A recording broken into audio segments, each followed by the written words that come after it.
আল্লাহর দরবারে কান্দে, আল্লাহ অন্যায় করিয়াছি, ভুল করিয়াছি, আল্লাহ আমার মতন গুনাহগার, আমার মতন নাফরমান এই জমিনের মধ্যে আকাশের নিচে নাই। এরকম আমি নিজের ছোট মনে করে চোখের পানি গুলো ঝরঝর করে ছেড়ে দেয় আর কান্না কালি করে আম্মা তোমার বান্দা হিসাবে, তোমার গোলাম হিসাবে আমি কিছুই করতে পারলাম না। আল্লাহ তুমি আমাকে মাফ করে দাও। আল্লাহ ও ফেরেশতারা তোরা সাক্ষী থাক, সাক্ষী থাক। দেখ আমার বান্দা নামাজ পড়ে না, রোজা রাখে না, সে আশায় লইয়া আমার দরবারে কারিয়ে গেছে। ও বান্দা আল্লাহ আমার ফেরেশতারা তোমরা সাক্ষী থাকো, একটা মানুষের দিকে গুনাহ আমি আল্লাহ তাআলা মাফ করে দিলাম। মা ইউসালাহি আহলে জমি अपने खाता से तकदीर बदल जाती ही मदद तो दुआ से, तकदीर बदल जाती ही मदद तो दुआ से। 3 नंबर হইলো বাজান, দেখুন 3 নাম্বার হইলো বাজান, 3 নাম্বার যে কথাটা বলতেছিলাম আল্লাহর ভয়। কার ভয়? যেটা বলে আল্লাহর ভয়। তাহলে জামল লেখা তোমার একটা ঘটনা আছে, অতি সংক্ষিপ্ত ভাবে বলতেছি, 2-3 মিনিটের ভিতরে শেষ। আল্লাহু আকবার। জোরাত নামে একজন পাপিষ্ঠ ব্যক্তি ছিল, ওই জায়গার কুফা নগরীর মধ্যে উপস্থিত ছিল, ওই জায়গার মধ্যে আবু বকর উপস্থিত ছিল। ওই সাহাবীরা মালিক মারা যাওয়ার পরে হযরত আবু বকর জানাজার নামাজ পড়াইছে, সবকিছু করার পরে তারপর কেমন শেষ মাটি জানি সব শেষ হয়ে গেছে।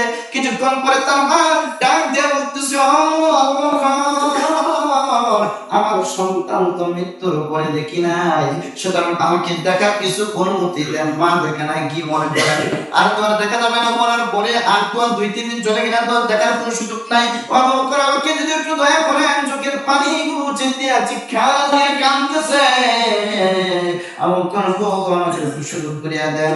আল্লাহর নবীর সাহাবী আমাকে সুযোগ করে দিয়েছে। দেখে গো দেখে গো কবরটা সরাইয়া, আর তুই যদি সরাই মাটিতে সরাই থেকে কবরের ভিতর থেকে জান্নাতের কারণ আসতেছে। জান্নাতের কারণ আসতেছে, ব্যাপার কি ব্যাপার কি? কবর থেকে জান্নাতের কারণ আসতেছে। তখন ওনার তত্ত্ব দিলেন, ওনার কি আমল করতেন, আমরা যদি আমল করে ওই আমল খবর নিয়ে গা কি কোন ভাবে টাকা কামাইছে, ওইটার খবর আমরা খুব ভালো মতন দিতে পারি।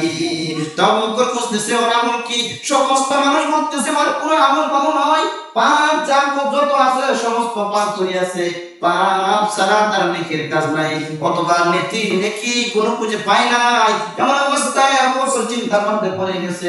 রাত্র যখন হয়ে গেছে, রাত্রের মধ্যে ঘুম আসছে, ঘুমের ঘরে স্বপ্নে দেখে আল্লাহর নবী বিশ্ব নবী আবু বকরকে ডাকে, সুবহানাল্লাহ।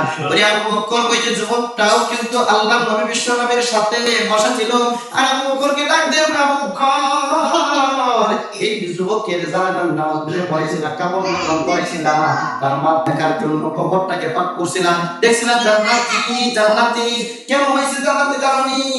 এক যুবকটা আল্লাহকে ভয় করতো, সুবহানাল্লাহ। যখন গুনাহ কাজ করতো, গুনাহ কাজের পরে তখন নিজেকে এত ছোট মনে করতো, বাজান এমন ছোট মনে করছে, আর চোখের পানি কত ছেড়ে দিয়ে আল্লাহর দরবারে কাঁদতো আর শব্দ করে কাঁদতো।